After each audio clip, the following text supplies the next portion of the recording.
I'm going to go ahead and start this. I'm Laura Light. I'm the Director of Global Recruitment with ISS, and we want to thank you for joining us right now and giving up some of your time for really a great webinar. This one, I have to admit, is probably one of my favorites because it kind of hits close to home. It is about third culture kids or bringing kids overseas. I don't know if any of you have children that you're looking to go overseas with children, or if you're already overseas with children, but this is a perfect place for you guys to be, to learn a little bit more about growing up overseas. And with that, I'm going to introduce the two people who are going to be doing this webinar. First, there's Laura Benson, who is with us coming in from Colorado. She's our Director of Curriculum and Professional Development, and we're very fortunate to have Laura with us, and I'll throw it to you in a minute. And then there's Brad McClain. Brad McClain is actually logging in from Guyana, from Georgetown, Guyana. So really lucky to have him. He has both of them have a really long history of life overseas. Laura growing up as a third culture kid, Brad being overseas in places like Madagascar, Argentina, Guyana, now Brazil, Indonesia, and Saudi is some of the places. So we have two experts in this field. So we're glad you're with us. And with that, I'm going to throw it to you, Laura and Brad. And I want to start by saying thank you for giving up your time today. So Laura and Brad. Thank you, Laura. And we're going to start with a poll. Brad and I would love to get to know you all. So we'd love to hear what your thinking is about third culture kids. What do you know about that concept, that idea? And so just if you'd add your voice to our poll, that would be lovely.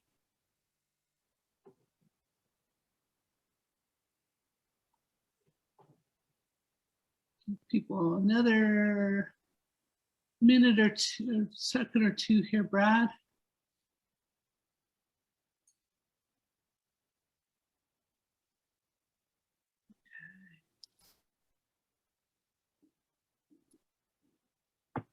About 63% of the people, 81% of the people have engaged in the poll. And so far, got a lovely range of experiences, anywhere from being new to it to a few people knowing a lot about it and have actually been a third culture kid. Okay. All right. At 90%, so Brad, I'll go ahead and close it. I think we're getting close to everybody here. Great, and I see in the chat that one of our guests' daughter is a third culture kid being raised overseas. Well, and that's a significant thing. Brad has raised two lovely daughters as third culture kids. So that's a connection right there. Okay, so sharing the results with you all. Hopefully you can see them here. Good, all right. This will help us. Brad and I have kind of over-planned today on purpose. And with this knowledge, we can kind of calibrate things. So thank you all very much. All right. Okay, so what I'm going to do right now is do some screen sharing, I hope. You never know. Let's see. All right. Check in with my buddies. Are the PowerPoint slides showing there, Brad? Coming through well. Okay, great. Well, welcome everyone. Brad and I are thrilled to pieces to have you here. It's one of our favorite things we get to do together each year, is to share our thoughts about third culture kids, being them, raising them, educating them. And we're really excited to have this time with you all. It's a topic that we're not done getting better at learning more about and being sensitive to. So Brad, other opening remarks you would like to offer? No, just I'm thrilled to have this opportunity. I started out as a teacher, and then most of my career is as a school counselor, and then I went into administration. But as a school counselor, this became really dear to me. Making the most of what third culture kids bring and really understanding their special needs and their special qualities. So really always excited to be able to share, and always excited to be able to work with Laura Benson, as well as the rest of the ISS team. Great group. That's one of my very favorite colleagues to get to work with. This is great. So, and as Brad said, there's a lot of insights and qualities and thoughts. And, you know, a lot of it, I think, for Brad and I is just so much about bridge building and the connections and the relationships. As Brad's saying, being in counseling and now being a head of school, relationships are really important to him, really important to me. And they're so essential as we move into new places, new countries, new homes, new schools. To have one another and reach out to each other is critically important and part of what we'll talk about today in terms of supporting students as they move into these experiences of being third culture kids, either as new third culture kids or as a deepening experience. Some kids live as third culture kids their entire childhood, so it's kind of fascinating. So one of the things we wanted to start with are the idea that questions are a compass and they steer our thinking. And as I mentioned, we kind of overplanned today till we got to know you a little bit and hear what you wanted to think about and what you're bringing to the table. So in the chat, we'd like to do a bit of a chat waterfall, if we could please, with your questions. What are you wondering about and what are you hoping to get out of our time together? So if you'd slip that into the chat, that'll help guide the messages that Brad and I can share with you today to hopefully be offering solutions, connections, affirmations.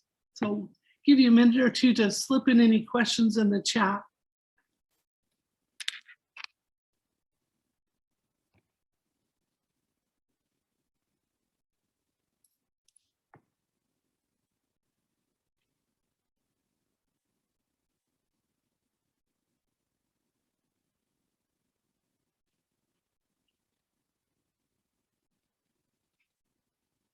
Brad, are you noticing anything in the chat already?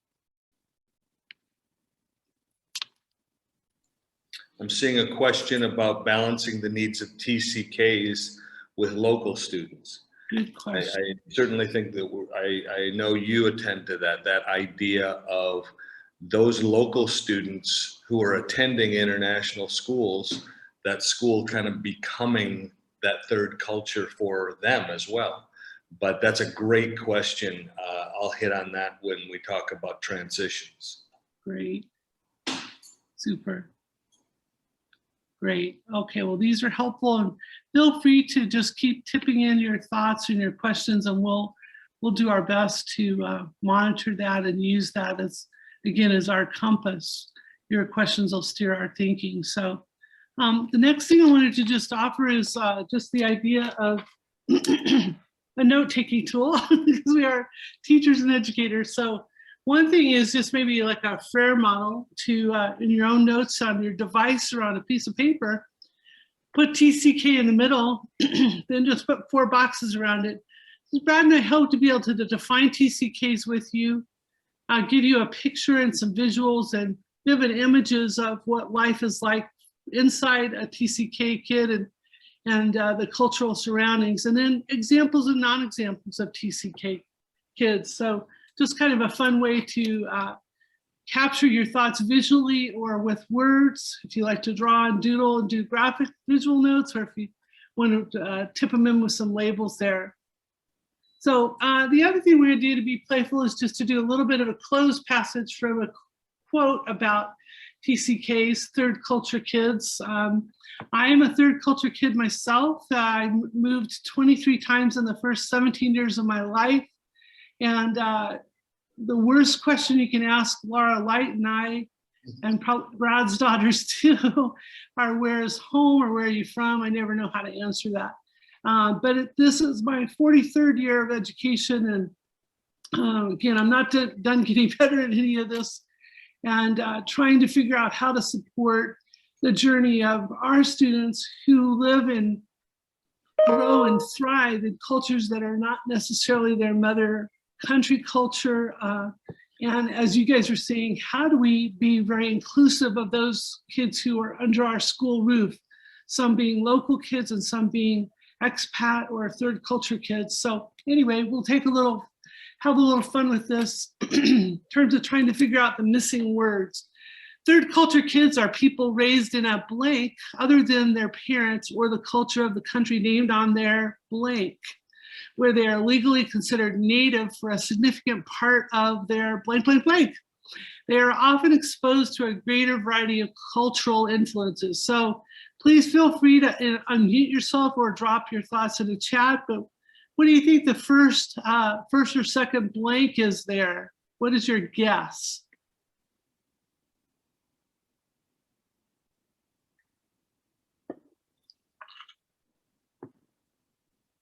So we've got a couple of answers. The first one being culture or country. Culture or country, great. What about for the second one? Do we have any guesses or thoughts for that one? Right. Passports. Good. And how about for the last one? We've got 3 words, 3 missing words there. You guys are so brilliant. All right, take you out of your misery here. Here's the quote in its entirety. But that idea of third culture kids, they are straddling several cultures. They are having the blessing or the opportunity to learn about their own family culture, often through their parents or visits home in school during school breaks and that sort of thing. But they're also immersed in a culture that's new or not part of, hasn't traditionally been part of their family culture. And so we're going to look at that. Brad and I really love the work of David Pollock, and he's and actually Ruth Van Recken too. They've written several books individually and together, but the idea of third culture kids has to do with the culture that kids are experiencing. Here, as it says, is influenced by both their parents' culture and the culture in which they're currently living and being raised in. And so this is the updated version on the left there of David and Ruth's book, along with Michael Pollock. Can't recommend those enough. I know when I started to go back living overseas, these were really instrumental in guiding my own thinking and helping shape my, hopefully my compassion and my sensitivity and my actions and my interactions. But the idea here, what is the third culture?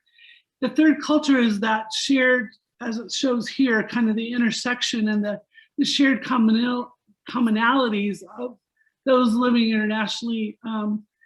And we are taking on kind of an amalgamation of different cultures when we live overseas.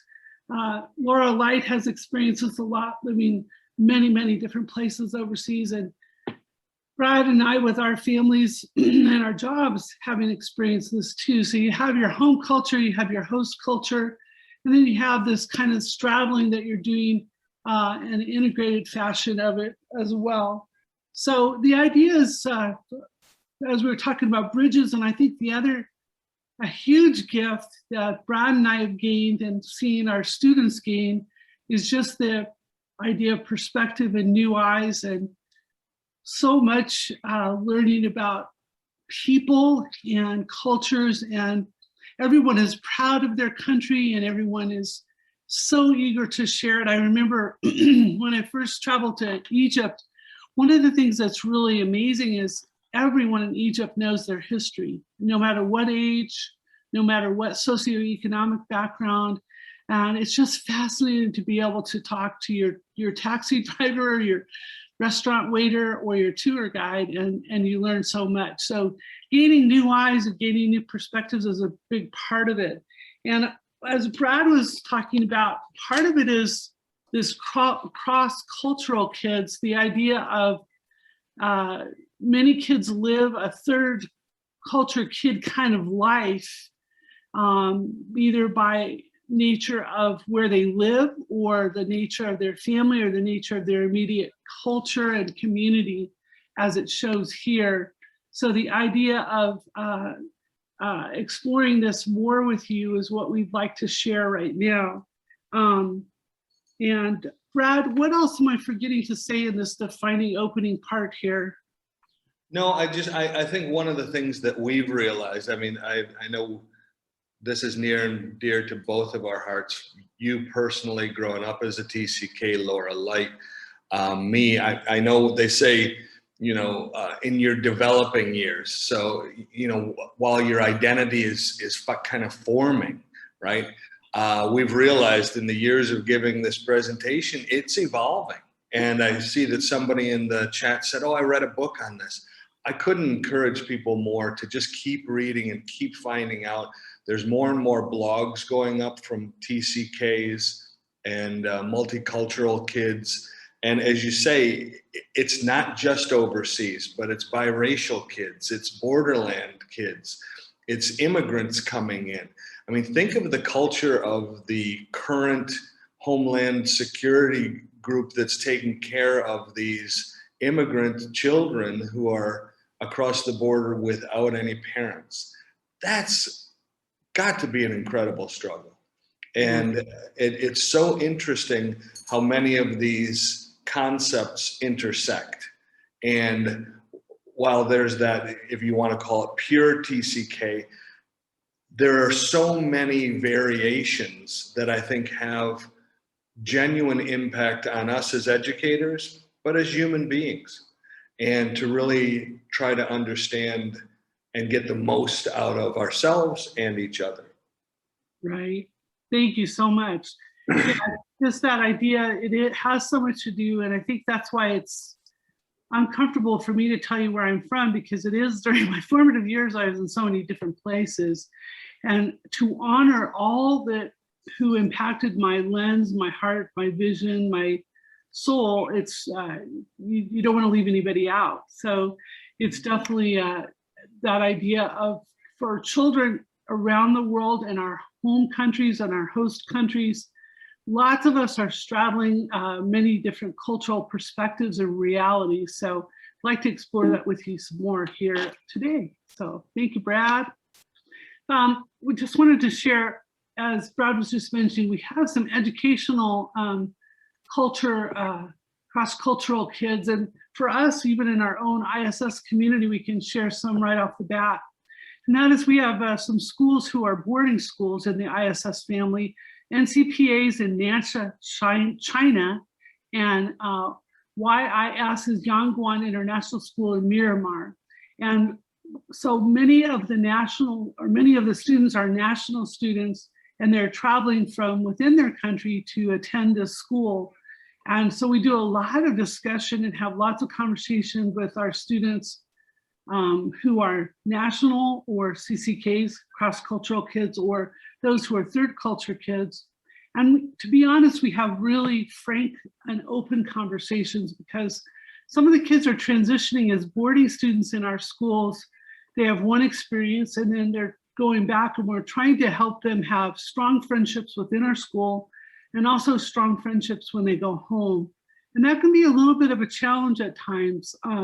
So we have open advisories and really kind of what we call heart-to-heart or family meetings on just how to live this life and how to be a cross-cultural kid or a third culture kid, how to make sense and stay connected to your home culture, your host culture, how to embrace and respect other points of views and other cultures. So it's been everything. Like at NCPA, it was from, we're teaching persuasive writing, and persuasive writing or being argumentative is not part of the culture right there, and not considered honorable to engage in arguments. It was part of our standards, so we had to think about how to honor all the perspectives that went with that.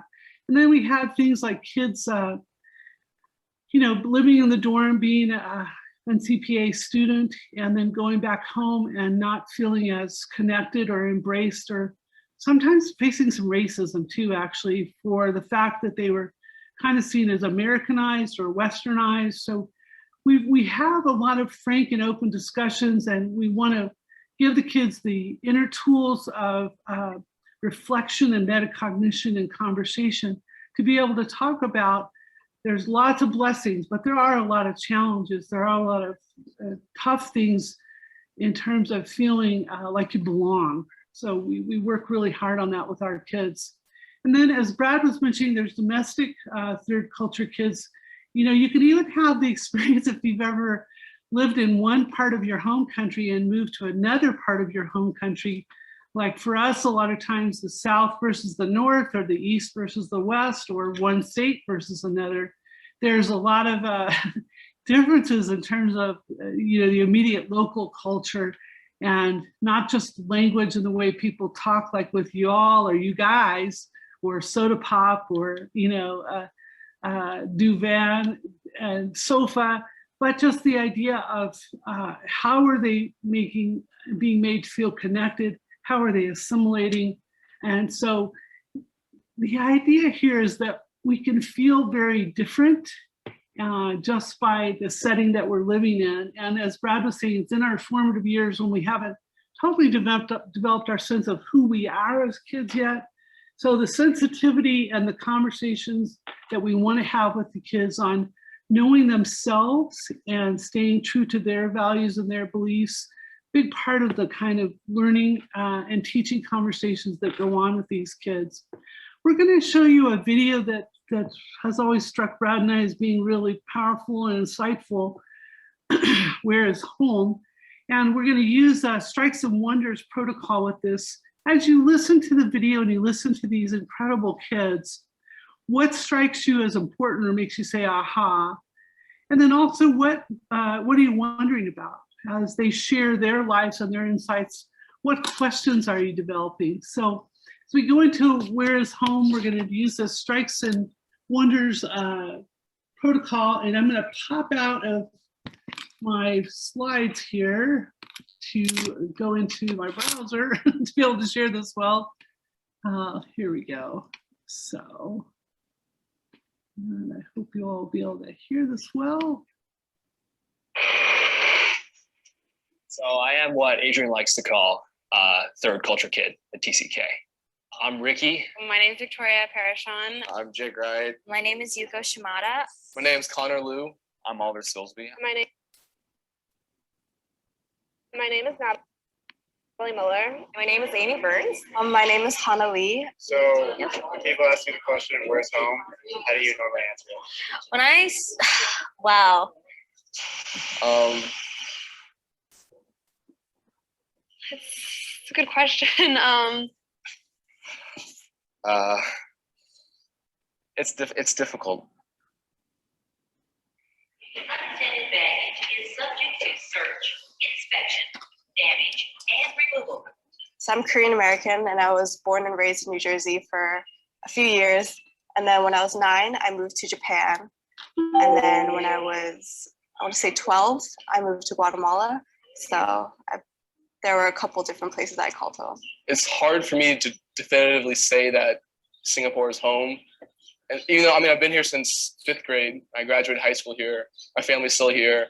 But the whole time we've been here, we always knew this was temporary. I don't really feel like I have a home. My automatic answer is I grew up in Hong Kong, but I definitely don't consider it my home. Why is that? Just because I never felt like I was a local, despite the fact that I lived there from when I was 5 until right before college. So a big part of my life, but I was always a foreigner. I've come to realize that TCKs live in this gray zone between the culture they grew up in and the culture they're from, and they can't really integrate that well with either one, whether it be Singaporean or American in my case. There was one time when we were introducing ourselves to the corp where I work about where we're from, and everyone would say like Louisiana, like Boston, and said, well, I was born in Japan, raised in Los Angeles, but I currently live in Tokyo. Like I said the whole thing, and it was awkward, but I said it. Okay, yeah, realistically, I'm 3/4 French and 1/4 American, but realistically, if you look at like my background and where I grew up and everything I can't enforce enough how split down the middle I am. Like my home is Taipei, Taiwan. But sometimes like it gets really repetitive and like having to like answer or like other questions about why it's Taiwan. So I sometimes say California, Oregon, because my relatives are from there. As a TCK, I think it's kind of ridiculous how at home I feel in an airport. Yeah, I'm sure that a lot of people in my situation would agree. We spend way too much time in airports. People don't understand why I would consider Singapore home when I'm clearly not Singaporean. They say I don't look Asian. So And I also like sometimes it gets redundant again. So I like say I'm like a quarter or half. But I don't know, when I was younger, it was hard because I didn't know if I was like from Hong Kong because I grew up there first, or Taipei. People say I look Japanese even though I'm not. And even for a lot of the local Japanese kids who I was interacting with, they were like, "Oh, you look just like us. Yet your name is not Japanese. Your name is Ricky Koo, and that's not a Japanese name at all.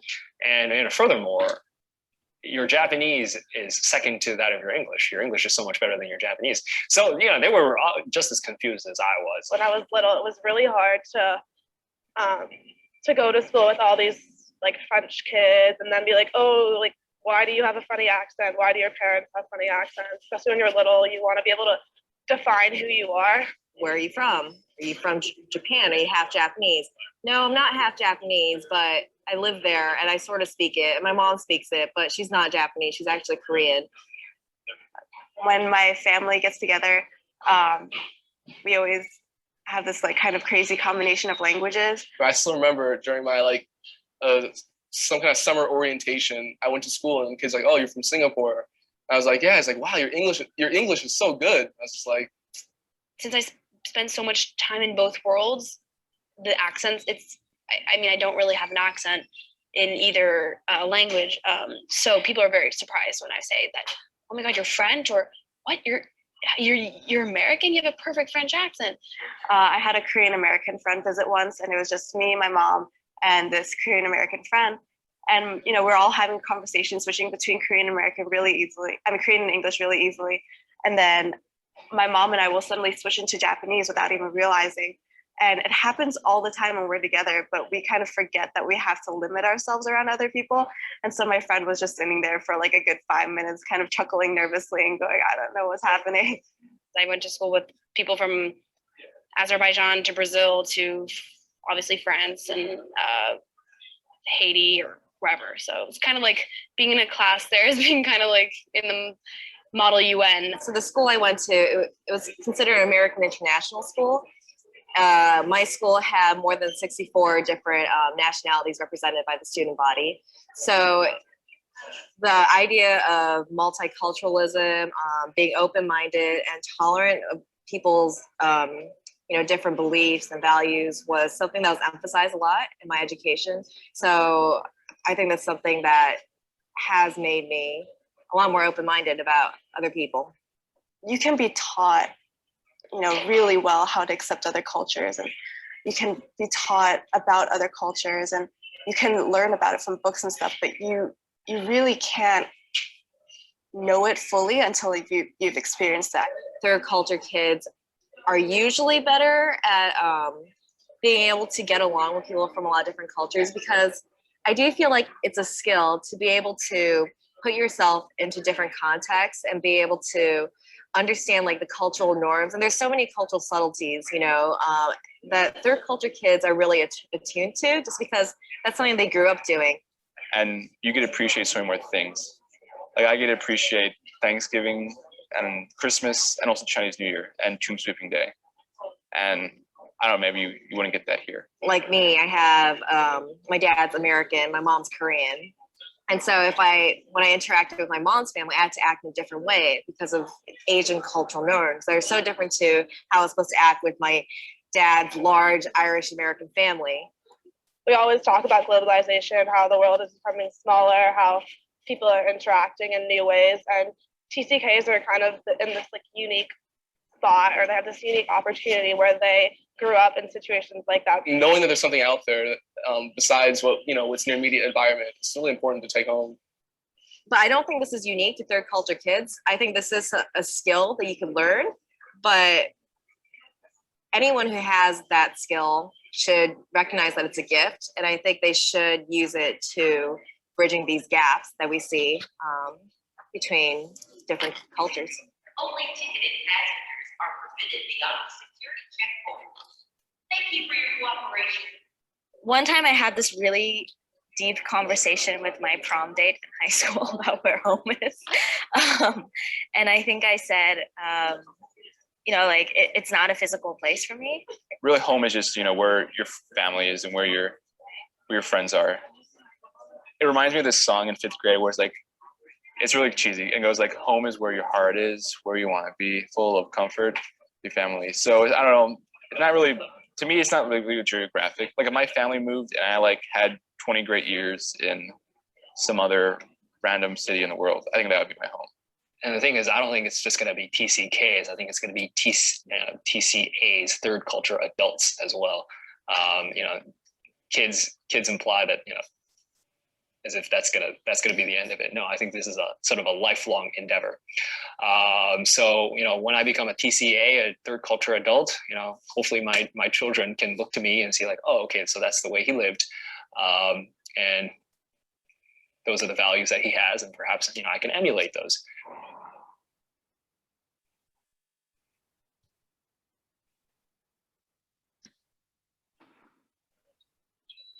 All right. So just to debrief that with you a little bit, we were doing strikes and wonders. What strikes you as important and what are you wondering about? So if you feel free to unmute yourselves or feel free to pop in your thoughts in the chat box here, that would be great. I think for Brad and I, one of the things we've talked about over the years is, and I think one of the reasons we're compelled to join you on this journey to explore being a TCK more, is the idea of school becomes the home, school becomes the community, and that we take a lot of care to replicate those experiences that the kids might be missing or might be wondering about or might be confused about, to try to make school feel as comfortable and as compelling and as, you know, a safe place to land, if you will, at all times. So just some thoughts from you guys. I have the same response as these kids, yeah, because a lot of us have lived this life. I guess my children are CCK since they attended an English-speaking school from age 3 in a Spanish country, and now we moved to another Spanish-speaking country. Absolutely. Yeah. Excellent. All right. And it's the idea that a lot of us are third culture adults now. So other things that are striking you as important or that you're wondering about?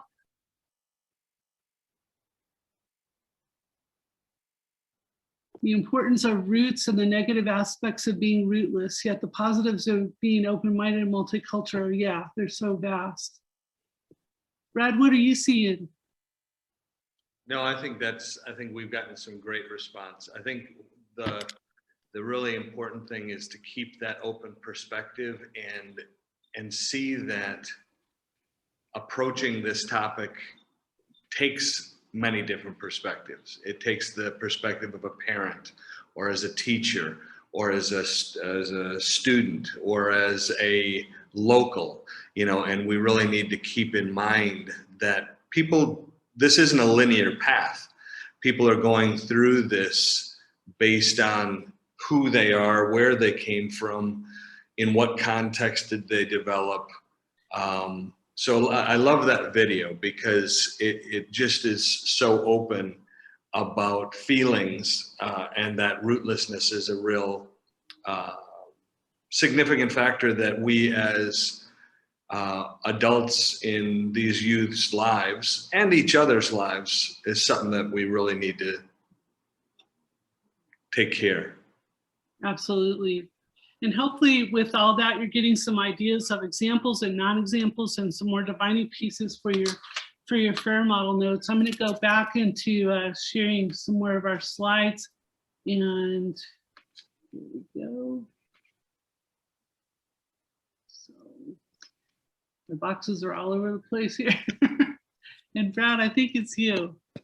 Yeah, we were just talking about how, you know, many TCKs there are living outside, and the number is growing. It's funny when they said, it's funny how comfortable I am living in being in an airport. And then I thought, and how uncomfortable have you been these last 18 months? Yeah. Where that's been taken away. Yeah. And that sense of mobility because with that rootlessness comes at times a sense of needing to fight inertia and wanting to move on. And so for many of them, even if they may have taken a quick trip somewhere, that was taken away from them. Right. So you can go on. You can hit the next slide. Yeah.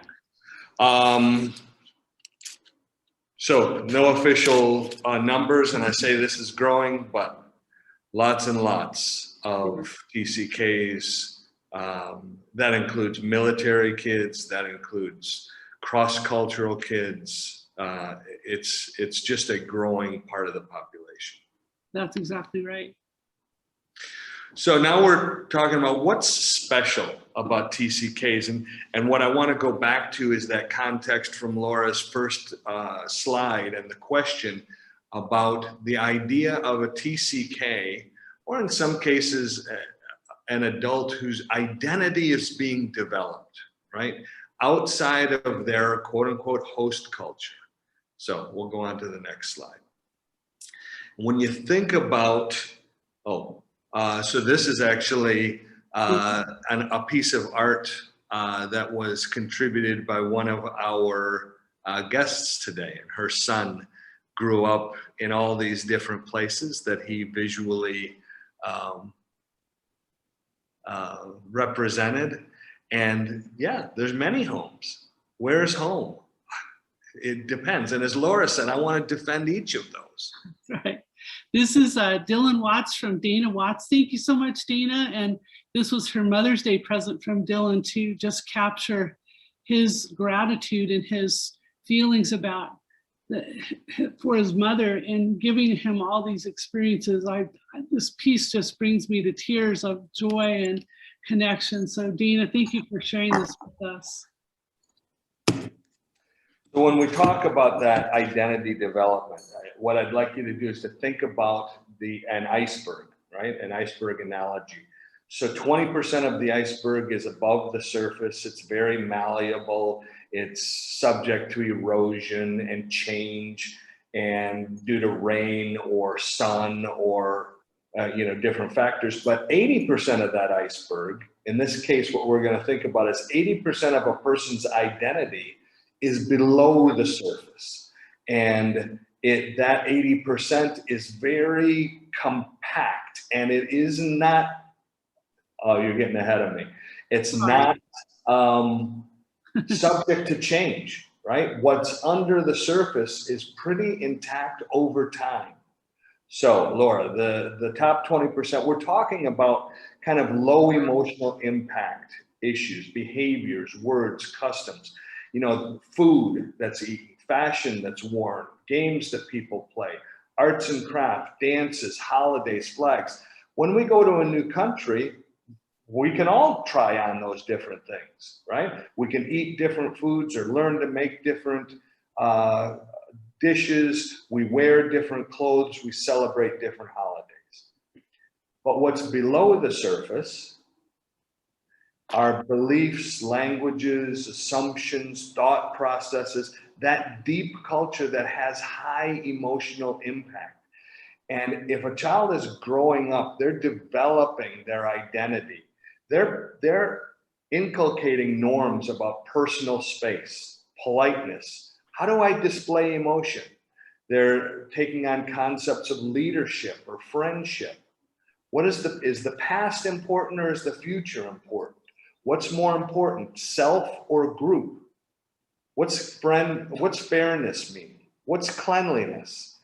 They're taking on different issues of roles, gender roles, race roles, class, family. They're taking on attitudes and developing those attitudes towards death, towards religion, nature, the family, sexuality, justice and peace.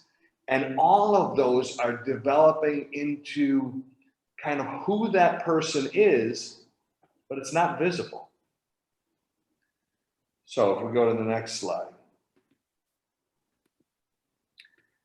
The other big issue for our kids, in addition to that ambiguity that can develop in who they are, right, based on those deep cultural issues, is transition. So most people, transition is a linear effect. They're engaged in their current home, then for whatever reason, they're going to move. So there's that disengagement, and you can think of transition as kind of a typical grief cycle: denial, anger, bargaining, depression, and then finally engagement and acceptance. But for a third culture kid living in the context of most international schools, go to the next slide, that transition cycle is not linear, but cyclical. So if they are leaving, they disengage, they go through all of that social and emotional trauma before re-engaging, but then they know we're not here forever. Even that child or that young adult that said, yeah, we lived there 20 years, but we knew we were never going to stay. So that sense that I'm going to disengage again, I'm not here forever, I'm going to go through this grief cycle, I'm going to have to go through this anger and depression over and over and over again. So transition becomes an ongoing issue. And back to our person that said, how do we take care of our kids who are locals? They're staying put, but they're going through this transition cycle over and over and over again because their friends are leaving. And not just at the end of the school year, but we all know multinational corporations can take their families out at any time of the school year. So this transition becomes can become problematic. And as educators and as counselors, I think this is one of the things that we really need to attend to, is to make sure that our third culture kids and our cross culture kids really attend to their grief, and they're given permission to grieve, and we help them through this process, because it's far too easy to say, I never liked you. At the end of the school year, anybody who's taught overseas for years knows, come about April or May, there's those best friends who get into a major fight, and it becomes, I never liked you anyway, because one of them's leaving. And it's far too emotionally fraught to go through that grief process. And it's far easier to just say, I never cared about you, you don't mean anything to me. And if we allow that to happen, either for those kids who are leaving or those kids who are staying, that unresolved grief can become a very significant issue. So it's our responsibility to help them invest in productive grief process. We'll go on to the next one. So one of the things about relationships, and those of you who are TCKs, I think you'll recognize this, or if you're in a relationship with a TCK, or you've seen this in your classroom, our third culture kids, cross-culture kids, and as you see in our slides, we use all of these terms interchangeably, but they're very adept at building relationship. If we look at relationships as a Likert scale, from 1 being very reluctant to engage in a relationship, to 5 being fully engaged in a relationship with all of the bells and whistles, third culture kids jump in at about a 2 or a 3. They understand we don't have a lot of time together. I'm not going to waste my time on wondering. I'm going to jump right in and introduce myself and ask about you and where are you from and what have you seen. And for some cultures and some kids who aren't used to that, that can be a little off-putting. It's like, whoa, you're coming on way too strong. You're coming in hot. But our third culture kids, that's what they do. The other side of the coin is the next slide, is that when you look at intimacy, so if you look at relationships with a Likert scale of intimacy, with intimacy being whatever that means at that developmental level, A 1 being very guarded, very reserved, very, I'm not going to be engaging, to 5 being totally intimate, again, whatever that means at a developmental level. Most third culture kids don't get beyond 4 because of that potential for grief. I'm not going to invest in making another new friend who's going to leave. For our local kids, they've seen kids, these are our longitudinal kids, our forever kids that come in at pre-K and graduate from the school. They've seen a lot of kids come and go through their lives. Mm-hmm. So for them to invest in a best friend relationship with somebody that they know is probably not going to stay is a significant investment.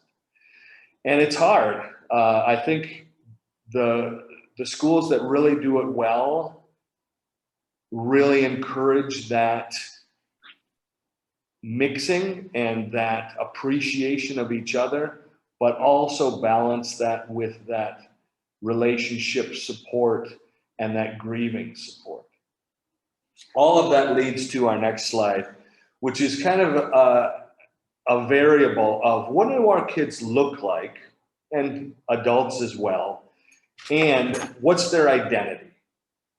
So if you look in the upper left-hand quadrant where it says looks the same and thinks the same. So these are most of us in our home culture. We look like everybody else, we fit in. If somebody looks at us, they say, yeah, you're local.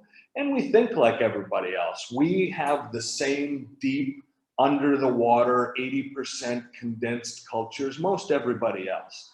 We have the same values, we have the same thought processes, we feel the same about, religion and all those different aspects, okay? Our needs are met because people look at us and understand us and we feel like we're tuned in. But if you go to the lower right-hand quadrant where it says foreigner, these are people when we go overseas, teachers moving overseas, we look different. We wear different clothes, we speak a different language, we have accents, we don't have the cultural norms, we look different and we think different. We have those different deep cultural norms, but we're seen as foreigners. We're given the benefit of the doubt because we look so different. How could I expect you to know that culture, that it's very impolite to not follow this very set process? How could I expect you to know that you need to do this when you pass a church that's having a funeral? Okay. Our needs are being met. Then if you look at the upper right-hand quadrant, these people look different. They don't fit in. They may have different skin color or body shape, or they may still speak with an accent, but they've adopted this new culture. You could think of these people as long-term residents or Peace Corps volunteers. They've adopted the culture. They really get the ideas of friendship and self versus group and different roles of gender. They get it, but they still look different. So locals are surprised when they, say like the kid was seen as looking very Japanese, but not being Japanese, but he spoke the language almost as well as he spoke English. Their needs are being met because they feel comfortable in that culture, but it's not even expected that they should be so comfortable because they look so different, okay? All of those people's needs are being met.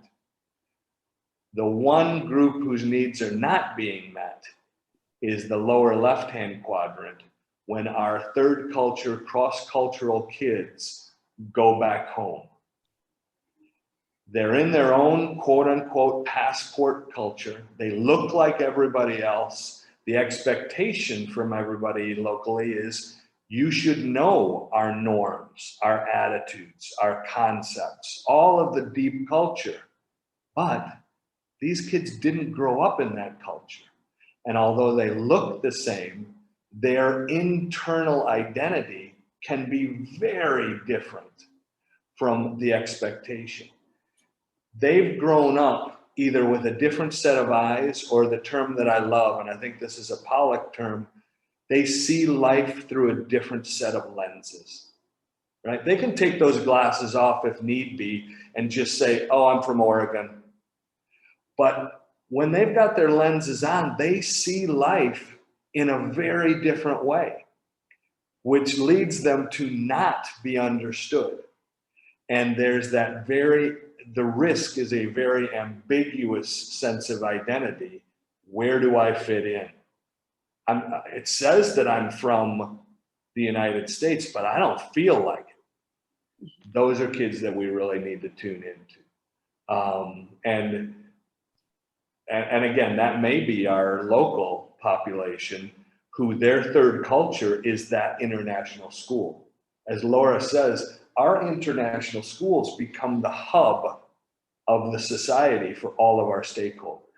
It's where all of the cultural events are taking place. It's where all of the sporting events, academic events, and a lot of the life of our families takes place on campus. So that becomes their culture, and they're going through a cross-cultural experience as well.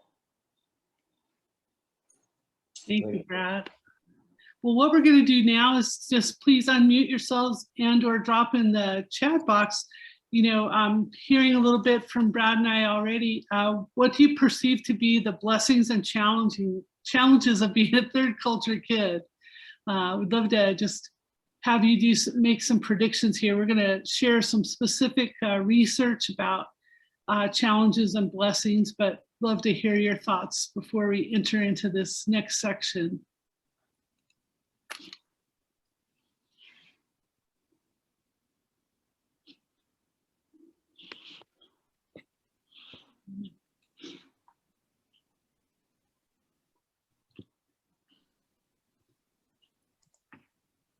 So they can answer in the chat, or feel free to raise your hand and I'll unmute you. Thank you, Chelsea.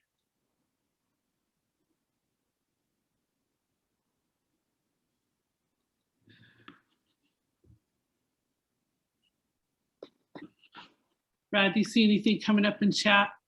I see a question, but I'm not really sure about, I wonder, as an international educator and parent, what is the best thing for my child to, and I'm not sure exactly where that's going, to do. I think one of the things that we can do, I'm not sure if this is attending to that question, but have this discussion with kids. Have this discussion about third culture kids. Have this discussion about transition.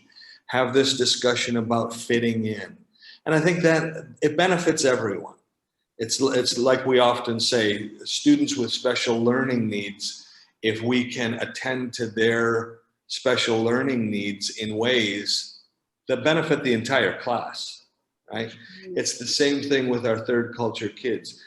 Being aware, raising their awareness, letting them know that transition cycles exist, and keeping them involved and having open communication benefits everyone. There's a prediction that this group of children will be the leaders of tomorrow. We certainly have several of those leaders at ISS right now, Laura and Laura. But I think that's a bit of forecasting to the end of our presentation. That's certainly true. Benefits are being open-minded, internationally understanding, the ability to blend in and not be afraid of being different. Right. I think that's very true. And then they're still kids, and they still, you know, are once they're going through adolescence, trying on different personalities and seeing which one fits. That's right. Well, thanks everybody for these. They're really just fascinating and so spot on. So just to share some ideas with you, it's exactly as you guys are saying here in the chat, and as Brad shared before, just that idea of there are a lot of temporary relationships and a lot of goodbyes, to be honest. And so that idea of helping kids know how to deal with the transitions, as Brad was just sharing, and the grieving, the blessing is you gain friends and have forever friends all over the world. There's something incredible about the friendships that are forged when you're living overseas. I have found that so many of the people that I've been in relationships with as a kid and now as an adult, living overseas, they're like family to me. They really are. And so there's definitely these challenges, but there's also some, as you guys are profiling in the chat so beautifully, some distinct benefits or some opportunities for us to, as Brad was saying, kind of look at the challenges as an opportunity to grow into an asset or a benefit. So while we know there are some distinct challenges, and these have been profiled in multiple forms of research by Ruth Van Recken and David Pollack and Michael Pollack and others over the last many years, and just our own, anecdotal research, there's the idea of, just as Brad was saying, helping kids know how to deal with these. I think honoring and naming them too, like not shoving them aside and having opportunities for, I think as international schools, this is something Dana Watts and Brad and I talk a lot about, Laura Light and all of us talk a lot about, is just the idea for social emotional growth. It's a bigger part of international schools than I often have experienced in non-international schools and in schools in our home countries, that we do take the care to help kids work through this alienation, the grief, the sadness, the not feeling immediately part of things, or the deep homesickness that you get like the first 3 to 6 months, even when you're in the best posting in the best place and have lots of support. It's really normal and natural to get the blues or feel really far away from everyone. And I think to have some places and conversations where we talk with our own children and with our students about these realities, make it honorable, make it safe, make it okay to say whatever they need to say that they're very sad, or they're not feeling that connected to anyone yet, or they don't even know why they're feeling this way. They just feel off a little bit. It's terrifically important. Yeah, I'll throw in here, and Juan brings this up with his own kids, that sense of rootlessness. And there's a quote that I love. I'm not sure where I heard it, so I can't give the credit, but it's not mine. It's not from me. But that third culture kids are not rooted in the ground. They're not rooted in the place geographically, but they're like orchids that have their roots that spread out, their air roots, so they can take their roots with them. Right. As orchids move around, their roots go with them, and they're rooted to people rather than places. So as parents, I think it's a bit easier now with social media and Zoom and Facebook to maintain and help our kids to maintain those touchstones. So those long-term relationships that are truly meaningful and that need to show our kids that, yes, long-term relationships actually do exist.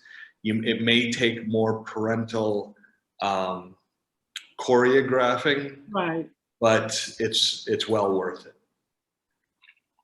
Well said, Brad. That's so true. And that leads us to our next slide beautifully. This is from Amanda DeCarty's daughter. And just that idea of you are rooted in a very different fashion, like the air roots, as Brad was saying. But these are the cultures that have influenced who she is. And as she's a teenager now and working on her own identity, just as Dana Watts does with her own children and did with her students, as Brad did with his daughters and his students, as I've always tried to do with my own students and my own children, you want to have these conversations and make it comfortable, make it honorable to talk about how are you feeling and how connected are you feeling and how could we work to be more connected. And just the idea of going public in a safe way to help kids think about these transitions. I remember when I lived overseas as a girl, I think my worst cultural shock I ever had then or now, moving back to the United States, was the hardest of all. Because I really didn't fit in at all. And I moved from, at that point, I moved from London to Texas. I mean, talk about different cultures. So, you know, it's just the idea of the kids are in transition in these childhood years anyway, but we're putting them in a laboratory of transition by being third culture and cross-cultural kids. And there's a lot of benefits to that we can all name. And the idea, exactly that family closeness. I became even closer to my brother because he was my immediate best friend every time I moved, you know, and then his friends became my friends. I mean, he's a little bit more outgoing than I was, so I could meet people through him a little bit more quickly than I was able to accomplish. That was always great. And there's the blessing of, you know, learning other languages, or at least learning about other languages, and just the idea of, exactly as Brad was saying, that you grow such a great set of lenses that help you see the world in a really connected way. You see that we are connected through, you know, climate change, we're connected through economics, we're connected as human beings through our hearts. But this idea to step back and, again, not only talk about the challenges in a heart-to-heart way, but also talk about the benefits, like naming what we're gaining from these transitions is important, and helping kids see how far they've grown emotionally, resilience-wise, stamina-wise, ability to make new friends-wise. Sometimes they're so hard on themselves, kids don't realize the growth that they've made. So it's been really important to kind of do that. You know, the visible thinking strategy I used to think, and now I think, you know, do some of those then and now kinds of conversations and help kids name how they're different now, and how they're different in really positive ways, and what they've gained out of taking this journey in this life.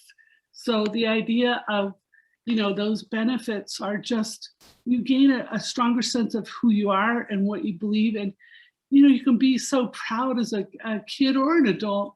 You know, when I moved to China, I moved by myself several years ago now. My husband was still teaching here in the States, so I was really lonely for him.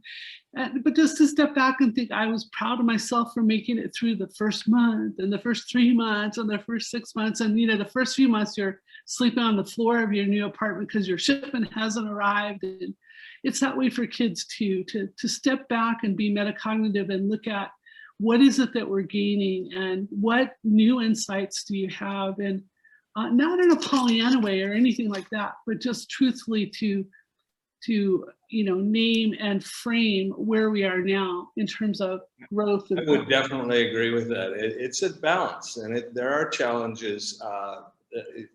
You brought me to this, Laura. Those are the picture you have up. Those are my daughters, who are now 31 and 29. But it's, as Dana said, they wouldn't have it any other way. And there were lots of challenges, but looking back now, they love the fact that they grew up in so many different countries, cultures, the opportunities they had, and the challenges that they successfully faced. Right, right. And we're different people for it. And I think, you know, just the ability to be compassionate and walk in other people's shoes. That's one thing I've noticed consistently, is people that have lived overseas have a bigger heart. You know, it's just the truth. So I think this goes to you next, Brad. Right, and I'll go through this quickly because I think you hit on a lot of these. But as you look at these different images, you know, the Aurora Borealis, the prayer call from the muezzin, that taste of curry, the touch of that water, or the scent of the 5-star jasmine. When third culture kids see that, or read about it, or experience it somewhere else, they've actually seen and tasted and been at those places. So they bring with them this multi-dimensional worldview that when they open a National Geographic or a travel magazine, that picture evokes a smell to them or a memory of what they've experienced, or the memory of a friend of theirs who've explained it to them that they can connect it to. So that's one of the great opportunities that mobility has given them, is that sense of exposure to so much. Okay, to go to the next slide. Yes, please, sorry. I don't know what this is. I think the whole idea behind this is perspectives. I think, as you said, and this is a broad paintbrush, but third culture kids have a big heart, and third culture adults, and they see that people and animals and, you know, problems can be addressed in different ways. So I'm going there. So I love this comic, the observational skills, and talking about third culture kids have a very high tolerance for ambiguity. I think sometimes those that don't have that high tolerance are quick to judge. Why are they doing it that way? That's a foolish way to do this. Why shouldn't they do it this way? Where third culture kids, because they've seen different people doing things in different ways, have the ability to stop and say, if I wait long enough, I bet I can figure out why they're doing it that way. And I think that's just a wonderful example of these guys. You know, if they're Latin, they're consonants, and if they're Roman, they're 40. And then the little guy says, yeah, maybe they're from the garment district. It's that wide open observation, like it could be anything. Let's wait and find out, rather than be prejudicial and prejudge based on narrow experience. You can go on. Again, perspective. And then finally, the linguistic skills. I think a lot of research points to third culture kids having a much higher propensity for learning a foreign language. Is that proficiency? Is that based out of need? You know, if I'm on the playground and everybody's speaking Spanish and I want to play, I need to know how to say in Spanish, can I play? Can I join? Or pass me the ball? So there's a lot of different variables, but in general, our third culture kids show a much higher propensity and proficiency at foreign language acquisition. I love this. It's like, how tough could Mandarin be? Everybody at the school speaks it. So. Exactly. And just taking that off, this is Vanessa Coetzee's son, and just again, his perspective on, you know, just living different places. I actually knew them when we were living in China together, but they've lived out so many different places. And I just thought, capturing what Brad was just saying, just the kids' ability to think with multi-languages, but to grow their own mother tongue is just fascinating. So as we talk about the cross-cultural skills of kids, I think you've heard us share a lot of this already, but just that self-monitoring, the relationship building, the cultural awareness, there's just so many blessings and gifts that come out of taking this journey ourselves, taking it with children, either our own and our students. And so this idea of, you know, let's just look at. Sorry, just go back. I just want to make a quick comment. Sure. And I think you'd agree. It's not to be Pollyanna-ish, right, but really third culture kids, cross-culture kids, those of us, we're really developing 21st century, 22nd century adults and citizens. Yeah. I mean, this is what we want. Yeah. This is the kind of capability that we're looking for to lead us. As somebody said, they're going to be leaders of tomorrow. Couldn't be more true. It's a great point, and not to be too political, but I think a lot of the tough things that we've seen over the last year or two, it's because people haven't traveled enough. People haven't connected with people unlike themselves enough. Long story short, message there. But I do think it does genuinely grow our hearts and our lenses and our students' hearts and lenses.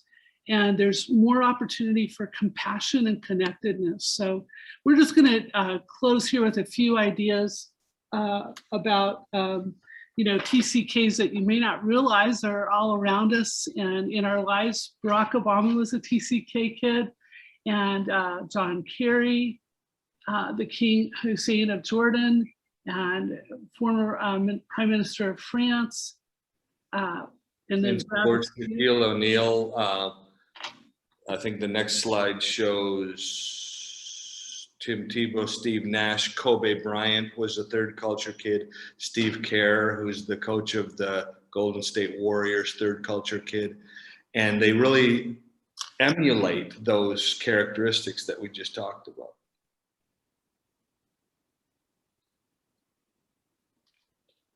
You're the arts too. Yeah. So just the idea of how living in different cultures and immersing ourselves, the idea of growing our lenses and growing our capacity as artists, as musicians, as athletes, as human beings, just a few more here. And then Brad, this one's you. Okay, and just, CKs among us, I've been blessed personally, but one of my great blessings is being able to work with Laura at ISS, because the insights they bring, and when we're in a meeting talking about just about anything, that broader insight and that personal perspective, not just of where they grew up. You can see Laura Light all over the globe, Laura Benson, so many places. Not just that experience, but the experience of looking at life through a different lens is so enriching. And the challenges that are brought into a discussion, well, maybe we should think about it in this way, I think really most often brings us to a better conclusion. Absolutely. And I think for Brad and I, just to embrace the idea for ourselves and with our kids and with our students, is just to be curious and really take everything from a stance of wonder.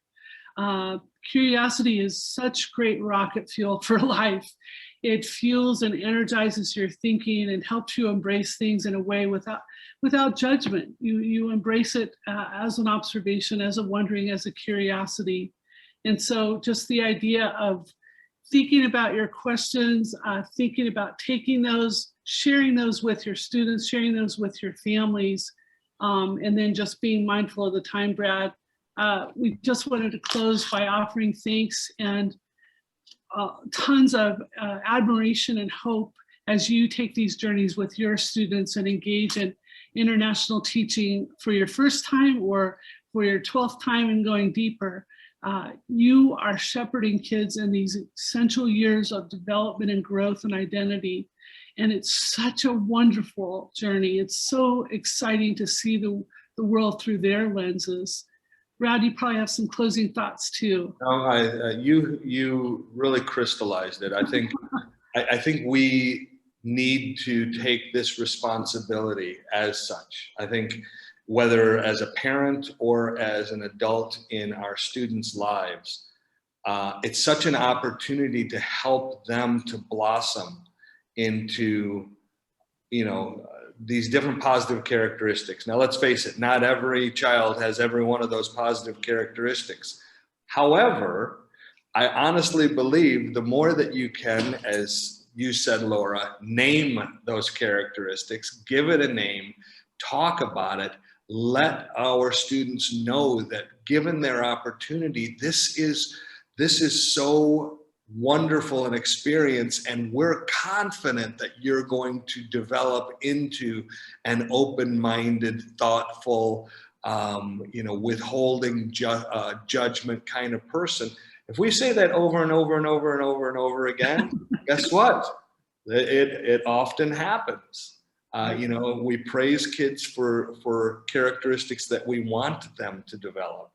And a lot of times it does.